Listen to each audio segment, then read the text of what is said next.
In this video, I'm going to show you how to release a stuck angle grinder disc. So first thing you're going to want to do, if you've got a cordless angle grinder or a corded angle grinder, is to isolate it from the power supply. So we're just going to unplug our battery here. Now our grinder's safe. There's no risk of it setting off while we attempt to remove our stuck in disc. So we've got our slots here for our key.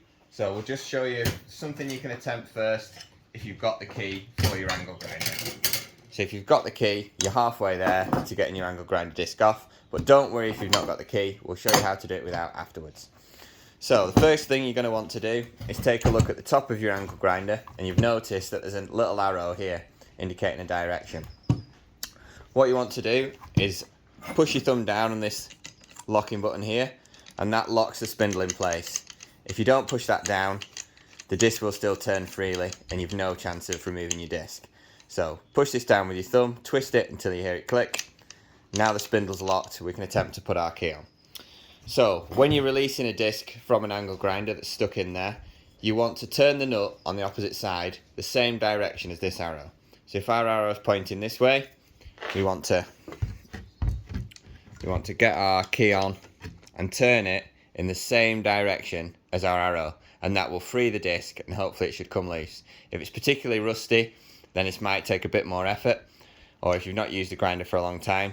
But if you turn the key the same direction as the arrow, you're turning it the right way for the disc to spring loose.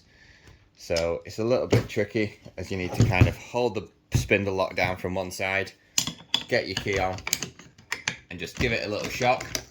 If that doesn't work, you can always use a little hammer.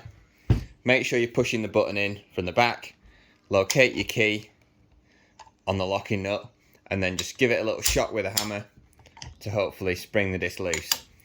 But if you check that you're turning your key the right way with this indication arrow on top of your grinder, all grinders will have this arrow, you know you're turning the right way to free your nut. So a little tap with a hammer, ensuring you're turning it the right direction, will help you release the blade. And now we'll show you how to do it if you don't have the angle grinder key. So we'll put our disc back on.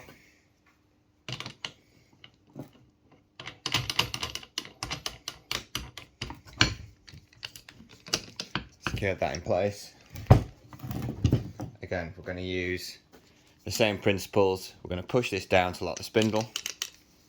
Now we know that's locked in place. We know we're going to have to turn our nut this way, in this direction. So we're going to add our punch here, and all we're trying to do is free the nut. Once we've loosened this initial stage, the nut will be finger tight and we'll just unscrew by hand. So a couple of taps just to free up that nut, and then the rest can be done by hand. There's some little slots in the back of here. They locate into the spindle. They click in, and then when you insert your new disc, slot that over here, and then this grooved out hollowed side goes down to the spindle and the dome side stays on top.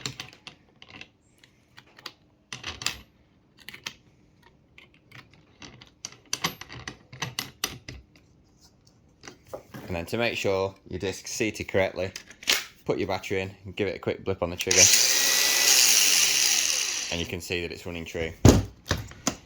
If you have got your disc inserted incorrectly, I'll just show you that now. So we'll not locate the disc properly, deliberately, and we'll screw it on.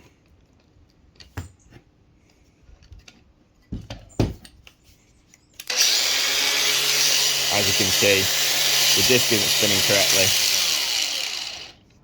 It's all offset. So always make sure you've got your disc on correctly.